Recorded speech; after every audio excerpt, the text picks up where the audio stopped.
गल्लां अगे भी तुसां बड़ियां जियां सुनियां ने, लेकिन अज की जिहड़ी यह वाली गल इहनूं घुट के बल्ले बन लिओ, सारी जिंदगी यह गल तुहाडे कम आवेगी।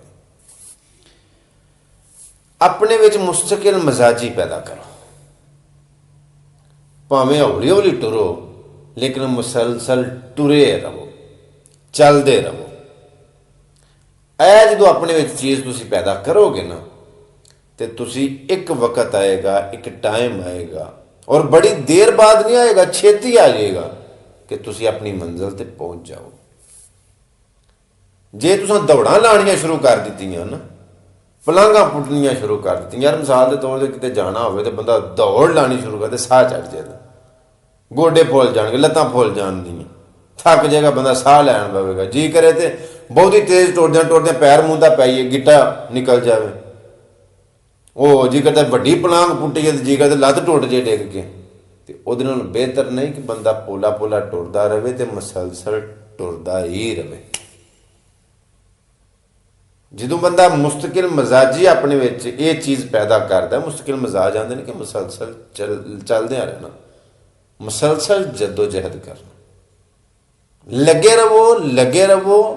एक वक्त आएगा, एक टाइम आएगा कि मंजिल खुद तुहाडे हल आ जाएगी। तुसी मंजिल हल जा रहे हो, मंजिल खुद तुहाडा इंतजार कर दी है कि मेरे हल आउंदा है, क्योंकि तुसी जानते अल्लाह किसी की मेहनत नूं रायगा नहीं करते। ये कुदरत का दस्तूर है, कानून है खुदा की ज़ात का कि अल्लाह पाक किसी मेहनत ज़ाया नहीं करता।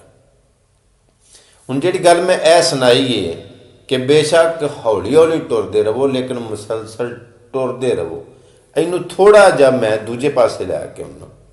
दूजा पासा किहड़ा है?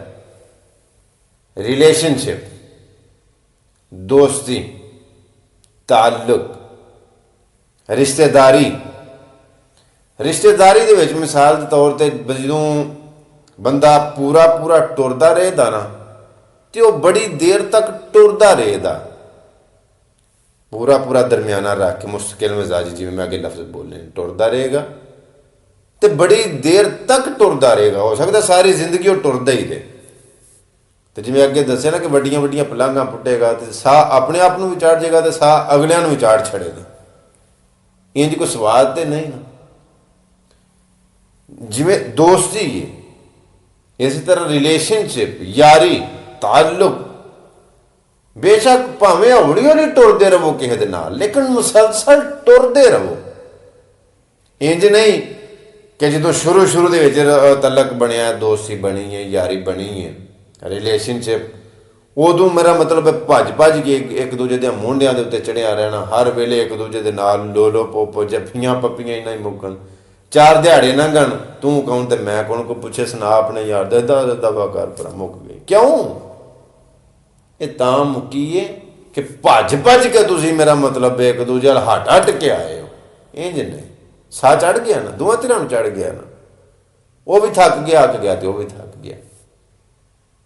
सो अजे मैं गल सुनाई है कि दूजी आम जिंदगी दे विच भी, कारोबारी फील्ड दे विच भी, और रिलेशनशिप वाली, रिश्तेदारी वाली, दोस्ती वाली, ताल्लुक वाली फील्ड, यानी किसी हिसाब के नाल भी अपने विच मुस्तकिल मिजाजी पैदा करो कि मुसलसल लग्या रहना, आस्ता आस्ता आस्ता आस्ता आस्ता।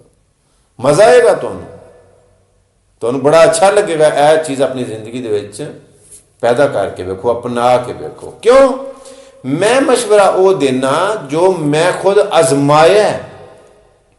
तुहानूं इस गल का पता है चंगी तरह, मेरे तो वाकफ हो तुसी कि मैं रटियां रटाइयां गल्लां नहीं करता, या मैं कोई बनावटी गल्लां, वो किताबी गल्लां मेरे कोलों नहीं होंदियां। मैं अपने अंदर की जिहड़ी गल हुंदी है, जिहड़ी मेरी अपनी सोच है, जो मेरा अपना तजर्बा है, जो मैं वेख्या है, जो जमाना फिर के मैं वेख्या है, वो मैं अपना तजर्बा और सारी रियलिटी तुहाडे अगे बयान करना कि हकीकत है। भी अगों मेरे हाथ दे विच कोई डांग सोटा तो है कोई नहीं, मेरे को कोई मतलब कोई ऐसा यानी कि मैं कोई कसम तो नहीं पाता कि मेरी गल जरूर मन्नियो, जी नहीं तो तुहानूं नुकसान होएगा, तुहानूं ये होएगा, नहीं तो पछताओगे।